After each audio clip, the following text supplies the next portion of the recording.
How are we going, folks? Welcome back to the Nightmare Cabin. We're doing a retrospective tonight, and we are talking about Life of Agony, one of my all-time favourite bands.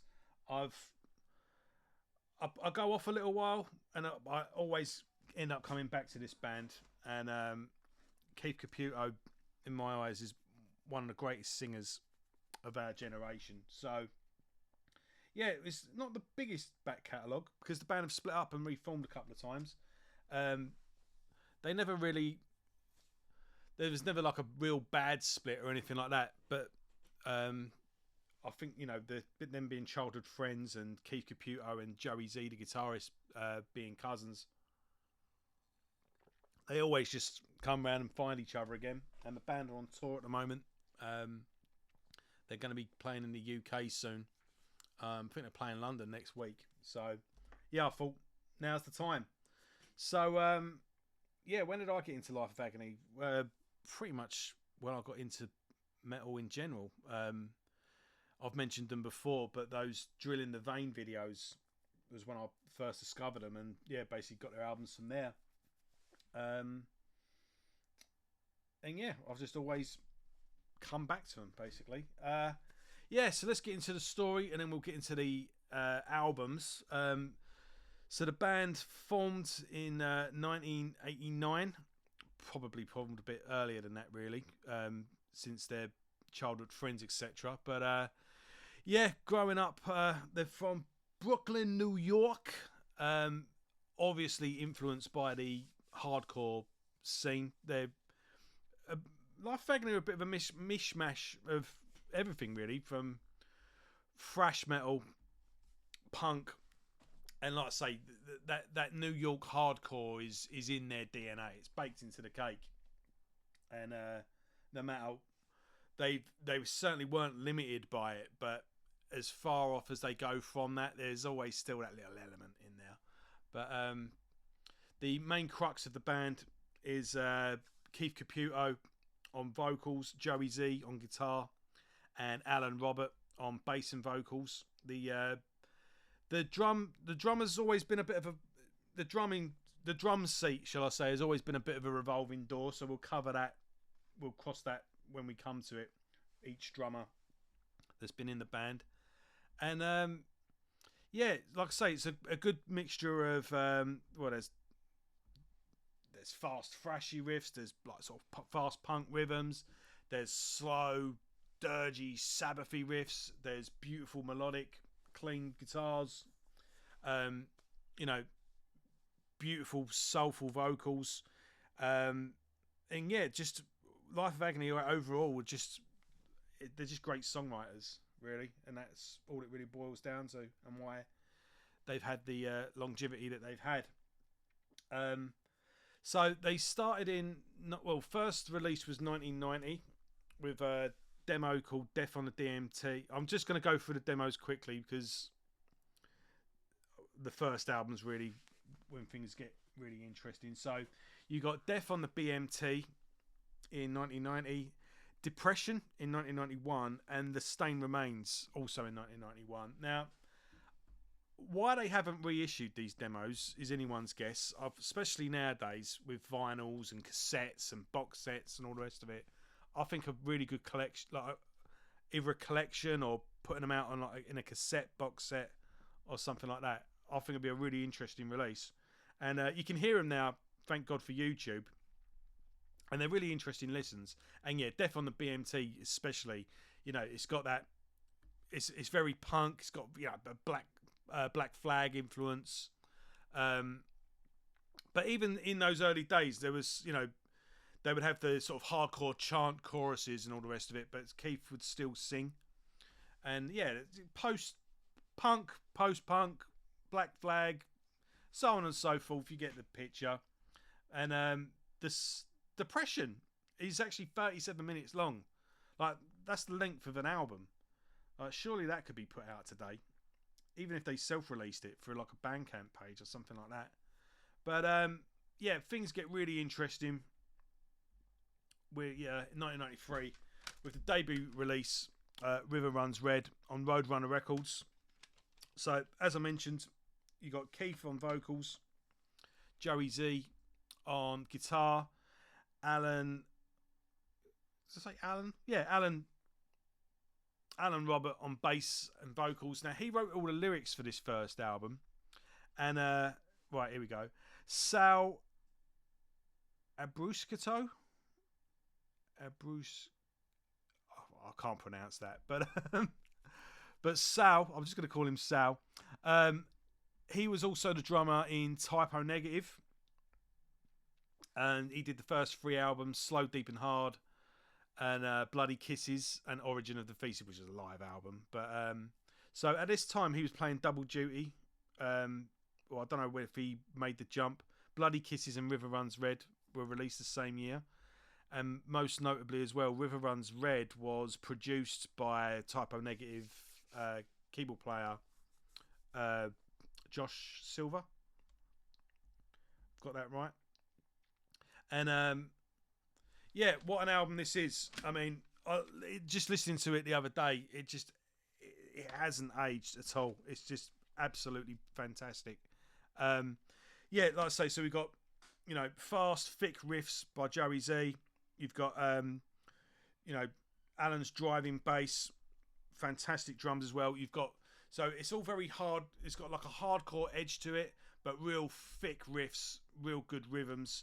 And so it was basically like a metallic hardcore band, but the difference with Life of Agony was always Keith Caputo had a vulnerability about him in his vocals. He wore his heart on his sleeve and went places with the lyrics and with his voice that no one else really went.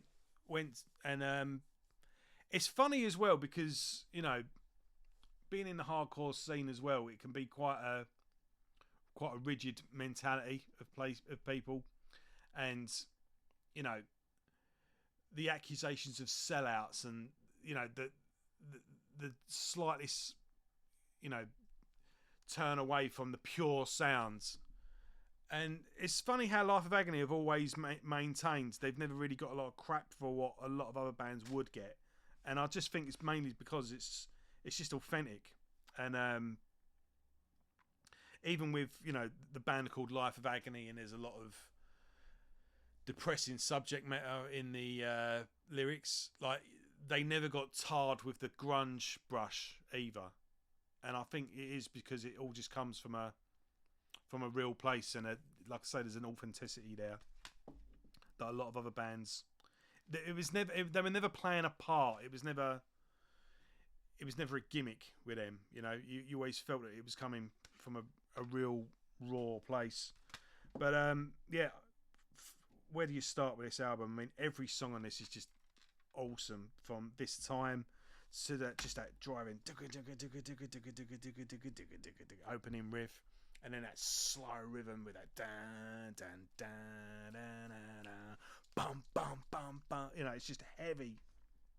And then then Keith's angelic vocals kick in, and then you got songs like Underground, which brings that hardcore influence back during the chorus, and during like hardcore subject matter as well. Obviously, there's the classic River Runs Red, which I think I'd bet bottom dollar that they're going to open with. It tends to be a set opener. Through and Through was the first song I heard by the band, and yeah, thought it was awesome. Again, Alan sings the chorus on that one, and that's a perfect example of what I'm saying as well, with the metallic riffs, hardcore sort of chorus, sort of a chanted chorus, but that sung verse and chorus where there's just a lot of rock influence and probably a bit of grunge influence in there as well. I mean, I can't remember where it was. It might have been on the Soul Searching Sun, the third album, where I was like, oh, that's Alice in Chains there. But there's even a bit of keyboards on this as well. Obviously, Josh Silver producing it, but it says that Keith Caputo plays the keyboards as well. But yeah, every song on this is just awesome. Bad Seed, Method of Groove. I mean, The Stain Remains comes from, you can tell the early hardcore influence on that song in particular. And funnily enough, normally when you go through a band's demos, you get an inkling of the first album tends to be like a collection of songs from the demos, and there's early versions or early recordings of songs that will end up on this album. On the third demo, The Stain Remains. Stain Remains is obviously on here. What else we got? Is Depression? No. Stain Remains. Words and Music is on this album. Respect. Yeah, Respect as well. So yeah, a lot of the later, the last part of the album is on the demo that came out in 1991. The classic Life of Agony logo, which is on the cover here, is on the cover of that. Bear with me one sec.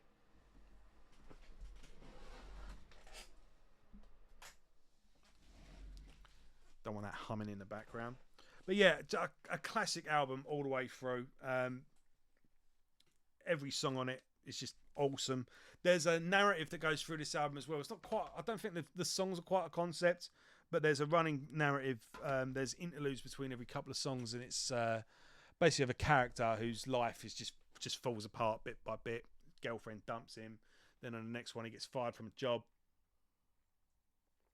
He's obviously in a bad home, and the album ends with the characters slitting their wrists and committing suicide. And it's a heavy going album, but it's a raw, like I said, there's a vulnerability there. It's just a raw, I can't think of the words. It's just awesome. It's heavy. It's one of the heaviest albums you'll hear, but one of the most soulful. And there's a soul searching in there, and it's just every song is just bleeds emotion. It's just awesome. So next album is Ugly, which was released in, let's bring this up. When was Ugly out? Not that long afterwards. In 1995, it was a 2-year gap. 1995, and same lineup. And who's produced this one? By Steve Thompson. What's he done? Loads. He's worked with Anthrax. He's mixed Anthrax. Seems like he does a lot more mixing than everything, but he's worked with a lot of metal. He's worked with Wasp, Sepultura, Metallica, so on and so forth. Now, Ugly, I know a lot of people that don't like this album, but there is something in the production of this album where the edge is gone. The riffs don't quite bite as hard, which does it a bit of injustice, really, because this is full of great songs. It starts off, it's a bit of a slow burner to get going. I mean, Seasons I do like Seasons, the opening track, but I don't think it was the best track to open with. But then again, I suppose where else on the album would it go? But there's classics on this. Lost at 22 is an amazing song. Again, driving riffs, good beat down sort of bits, but all just tied together nicely with Keith's just, again, soulful vocals. Another Side of the River is when we sort of go into a bit more post-hardcore, kind of sort of post-punk, maybe a bit of grunge. But great song. Then, and this part as well, this is where Keith starts writing vocals, and again, this is where his vulnerability and his soul bearing comes out with 2 songs on Let's Pretend and How It Would Be, where he talks about the death of his mother. His mum died when he was a baby, I think, and it's something that's obviously haunts him to this day. And you've got another song. Highlight for me is the title track, Ugly. It starts off with that great bass line. It's that haunting dun dun dun dun dun dun, dun. And this is where the Sabbath influence comes in, and this is where, and then Keith, it's just bass and Keith's vocals, and then when he just hits those higher notes of No One Understands You All, then and it's just so heavy, but you feel it could be heavier if someone else was. I don't know if it's the production. Maybe it is just the mixing. I don't know, but it just feels like you have to turn it up extra loud all the time. Damned If I Do, I think, is an underrated gem as well. Great riffs on that one. hooky chorus as well. It's one thing I forget to mention as well. Hooks. All of these songs, when you hear them, you just remember them forever, and they just stick in your head. And there's a really good cover as well of "Don't You Forget About Me" by Simple Minds, and they kind of turn the song on its head. So when the song sort of opens with the big dan dan, hey hey hey hey, you know, it starts actually with just sort of synthesizer, and then the opening verse, and it's just Keith singing, and then it kicks in the chorus. So that's when the drums and the guitar kicks in for the chorus, and then that, you know, that bam bam intro is put on the end. But when they put it on at the end, it's 10 times heavier for it, and it's really climatic. It's awesome. And I think these songs as well work a hell of a lot better live. I think even for me, I think a lot of these songs, when I saw them live, they made a lot more sense, and I like the songs better, you know. And they did a tour where they did River Runs Red in full. I think they've done that a couple of times now. But I did see recently, I don't know if they did a full tour, but they did do a show where they did Ugly in full. And I would happily have gone to that. I wouldn't feel shortchanged. I'd go see Ugly done live in full happily. It's a underrated gem, this one. And I think as well, it's not quite as heavy as River Runs Red as well. So I think people wanted to pit, you know. But there's plenty of songs that would, work in the pit, such as Damned If I Do, Lost at 22, Ugly. You know, there's, Say I Regret as well. There's still a lot of heavier stuff on there, but it's all just peppered through the album. But you do see the band are sort of maturing as songwriters, and like I say, they've still got their roots in the hardcore scene, but they're not limited by it. Next up then, you've got the third album, Soul Searching Sun, which is released in 1997. And this one we've got Dan Richardson on drums. These are all on Roadrunner, by the way. Who produced this one? This album's got about 1,000 engineers, but no producer. Oh, here we go. Paul Niccolo. Don't know who that is. Dave McCann. Artwork, though. Everyone was getting artwork done by him at the time. Oh, he's another one. Works with Anthrax. Viking Skull. So this one, the band really open up songwriting wise. They go in all different directions on this one. There's a lot more of a rock influence, a bit more of acoustic. There's more sort of tender moments. So Hope opens up things quite familiar. We're in familiar territory, shall we say, with Hope. But Weeds is the big song on this. Great video for that as well. And that could have just gone across as like a classic rock song. That wouldn't sound out of place on radio. And then you got songs like My Mind Is Dangerous, which again, it's just a mellow, melancholic song. Songs like Heroin Dreams wouldn't sound, something like Screaming Trees or Alice in Chains. This they're verging more into like a more, I don't want to say classic rock, but more like just a hard rock territory. But again, there's some fantastic material on here.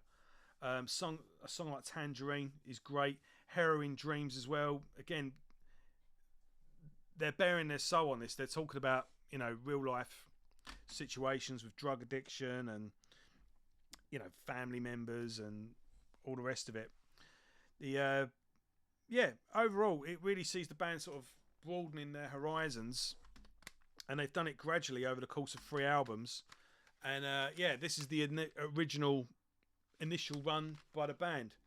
Around this time, Keith Caputo leaves the band, and they replace him with Whitfield Crane of Ugly Kid Joe fame and a bunch of other bands he's done now, but that's what he's mainly known for.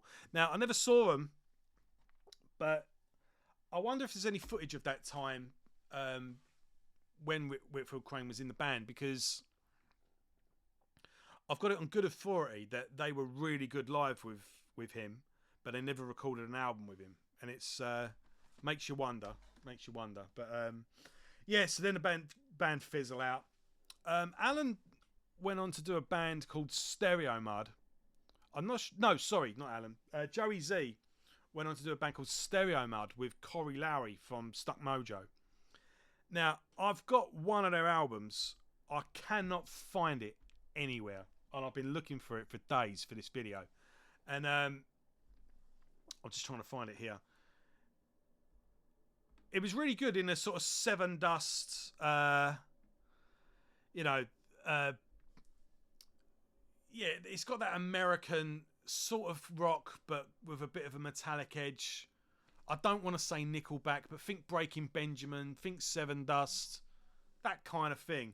And I like that style of music, though. I mean, I'm not so much Nickelback, but Seven Dust I'm all about.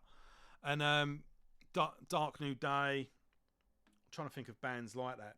We've got like good Tremonti, good metallic, verses and songs, but normally with big soaring choruses where it's a bit accessible. But Every Given Moment was the album I was thinking of. I've got that and I do enjoy it, but I've heard from everyone that Perfect Self, the first album, is the better album, but I never got that. But anyway, Joey went on to do Stereo Mud and a couple of other projects. I think Alan Robert as well did a hardcore band called Among Thieves, which I never heard. But most notably when they split up was Keith Caputo did a solo album called Died Laughing. This album is a gem. I absolutely love this album. I got it when it came out. He followed it up with like an Odds and Sods album. This is just like acoustic versions, a couple of songs that didn't make the cut. Basically just an Odds and Sods. I think if you buy this now, you get both together. But I can't recommend this album enough. I mean, again, I think this album should have been huge, and Keith should have gone on to have a massive solo career. But the problem I think this album had is that it was released on Roadrunner, and I don't think Roadrunner quite knew how to market it. But yeah, like, look, if you're into Counting Crows or something like that, like, this is mainstream rock, but without selling out. It was, again, Keith's opening up here on this album in a way that he wouldn't have been able to in a band, and he's a lot more freer musically. I mean, Honeycomb is it's a nice enough straight ahead sort of rock radio song, but then you got songs like Raspberry Mockery where he really opens up and just shows what he can do musically. There's like slide guitars, there's orchestras on here, organs, like that. It goes in every direction, but Keith just ties it all together with his fantastic vocals. Selfish is a really nice melancholic song. New York City. How New York City didn't become a massive hit, I don't know. Surely that would have been on the radio all the time. There's a song here about Kurt Cobain, Neurotic. Then you got like pop songs like Lollipop, and yeah, it's great stuff. What's a little detail here with the artwork and whatnot. There's a lot of sort of homage to the mother figure and sort of femininity, which I think points to where things go for Keith later on.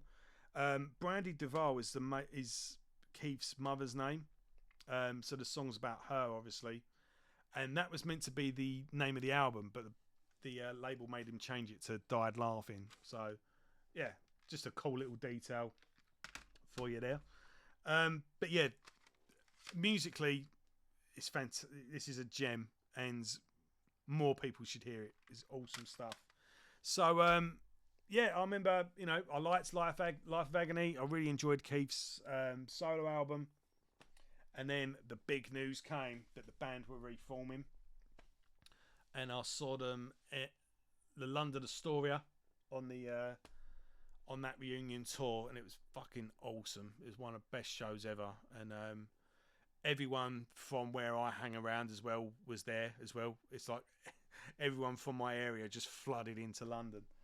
It was great at the end of the show as well when I think Keith was a bit, and and he was putting on a British accent, going, "Thanks a lot, London, you bunch of fucking cunts."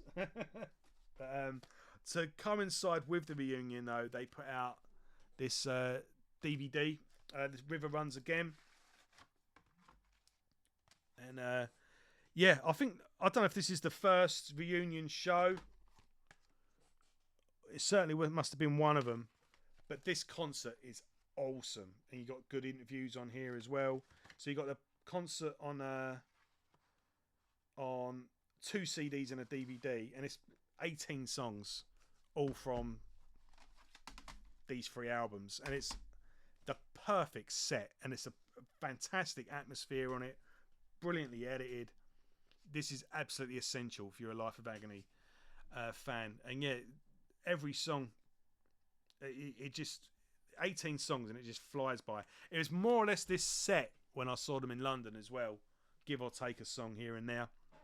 But yeah, awesome stuff. So I saw them on the reunion tour at the Astoria, and then a year or 2 later, I saw them at the Garage opening, and yeah, they were at the Garage, and I think they'd played Download a day or 2 before.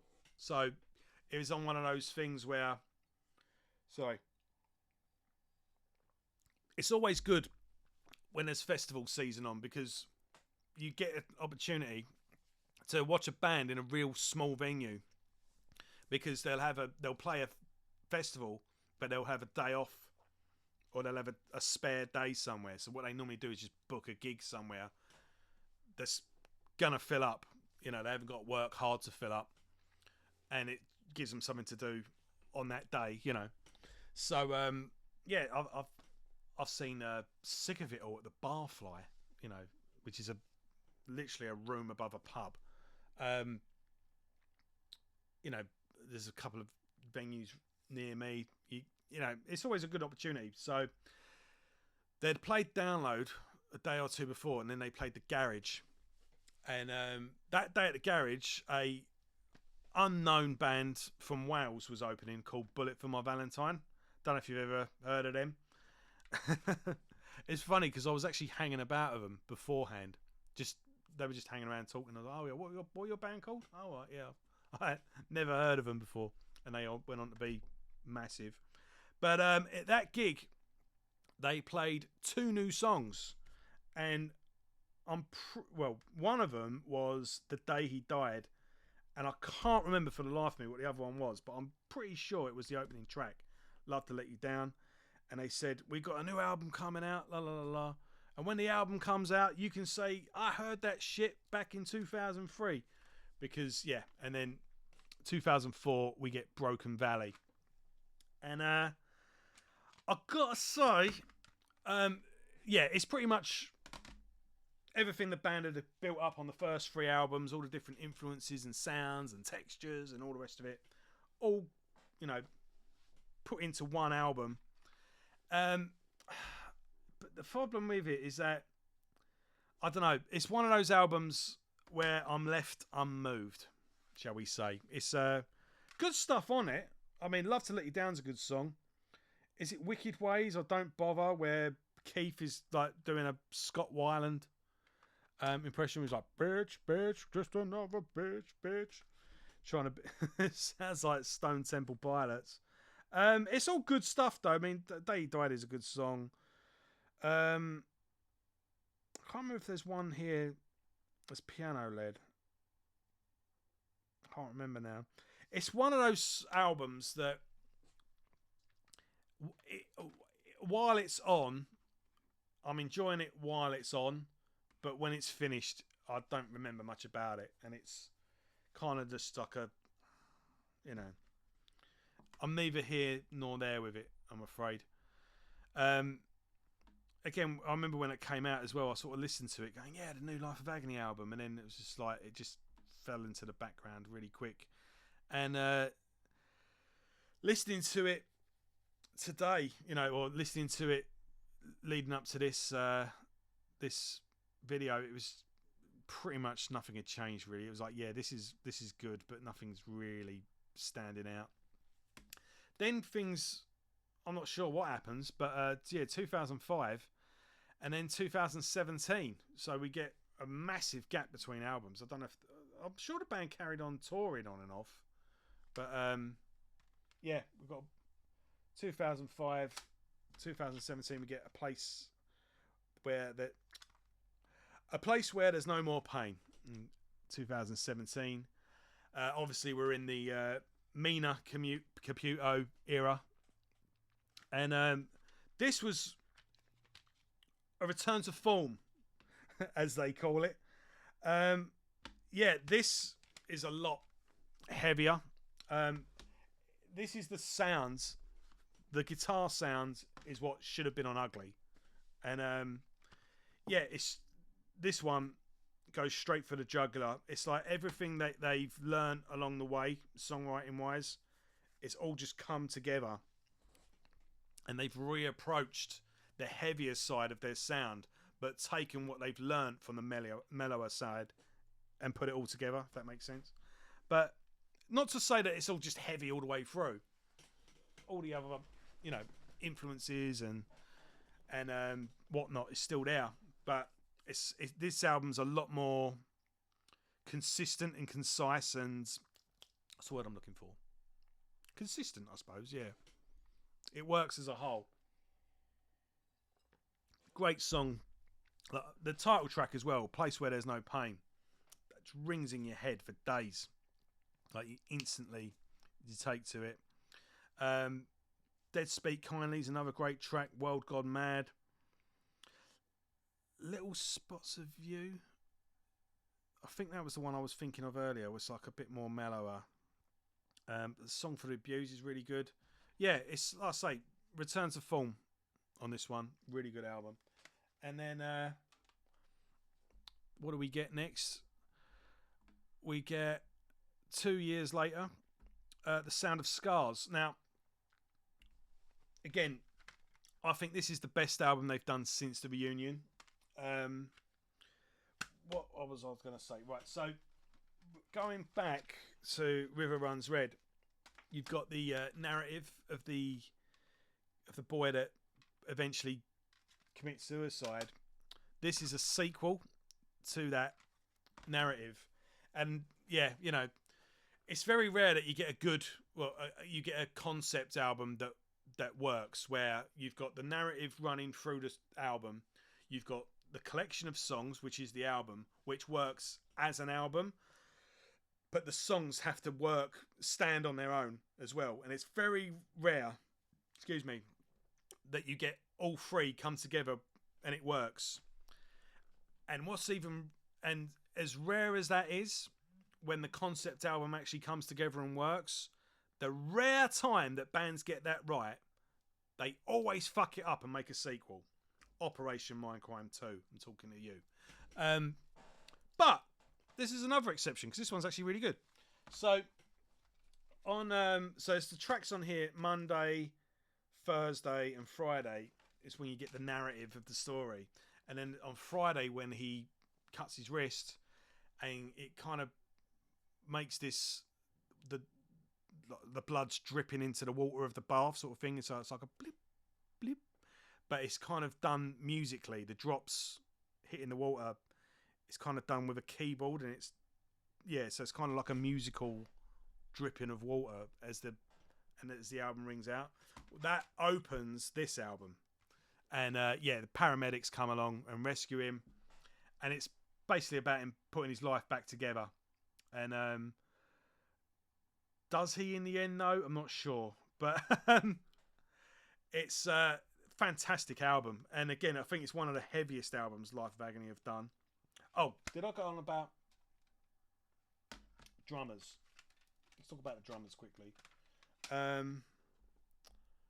think when the band reformed, it was the original lineup from the first two albums, so I'm not sure if it was Sal back on drums for Broken Valley.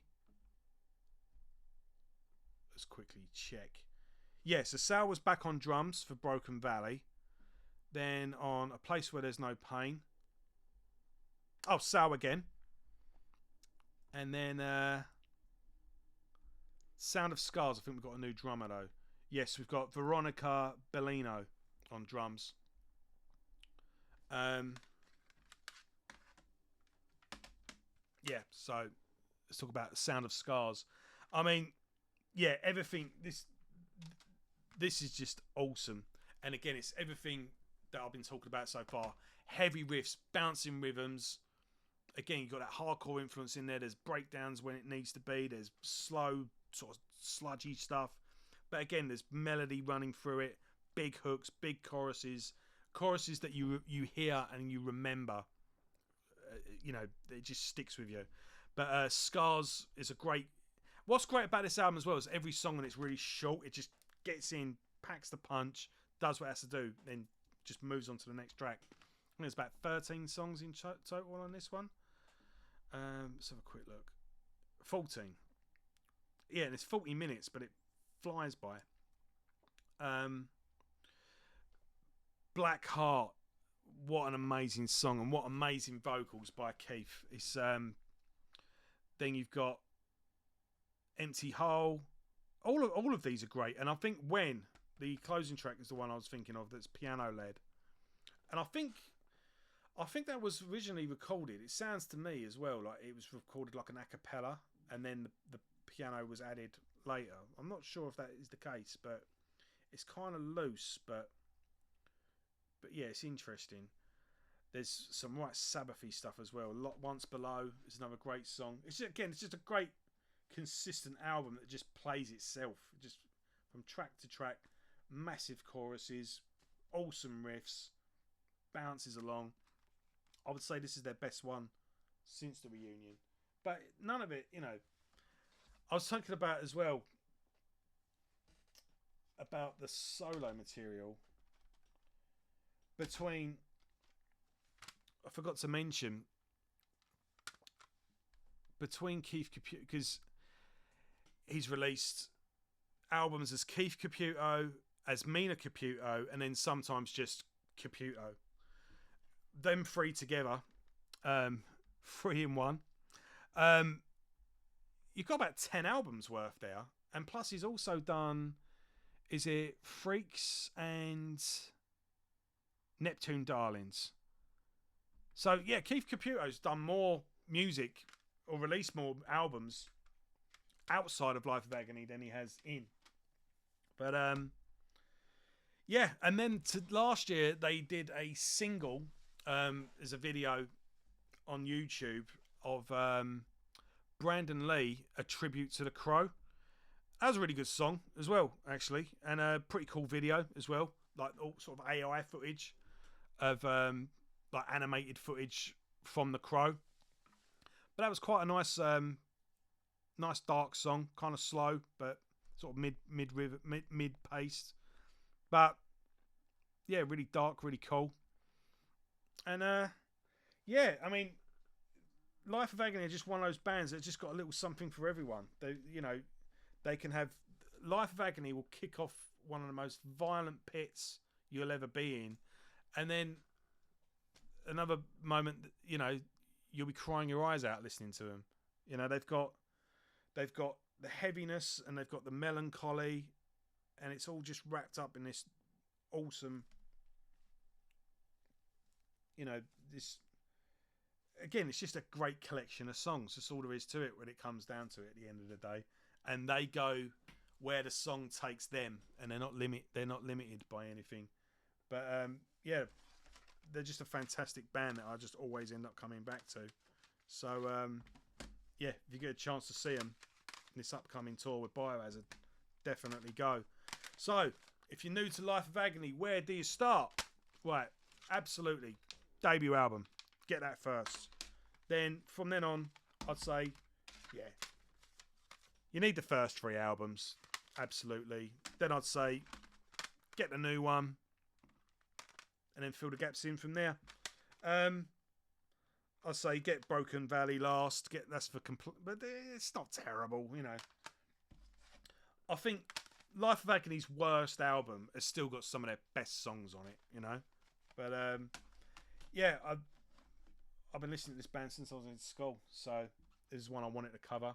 And yeah, I can't recommend enough this DVD as well. They did do a DVD of them doing River Runs Red in full, but I never got round to getting it. And yeah, I might have to track that down. But yeah, if Life of Agony happen to be watching this for whatever reason, release the demos. That's my request. And hope to be hearing a new album from you soon, because it seems like they're playing pretty big venues at the moment, so hopefully there's a warrant for a new album there. But yeah, right, that's pretty much it. Are you a fan of Life Agony? What's your favourite album? Did you ever see him with Whitfield Crane? What do you think of Keith's solo stuff, or what did you think of any other projects that the band did in between Life of Agony albums? You know, what's your take? What's your insight? What's your favourite album? What's your least favourite album? All that good stuff. And yeah, I put in a video the other day. I'll put that in the description. I've got a Q&A coming up. So if you've got a question you want answered, click on that video, go in the comments and just leave the question there. And when I do the Q&A, I'll be answering it. So thanks for watching, everyone. And I'll see you in the week.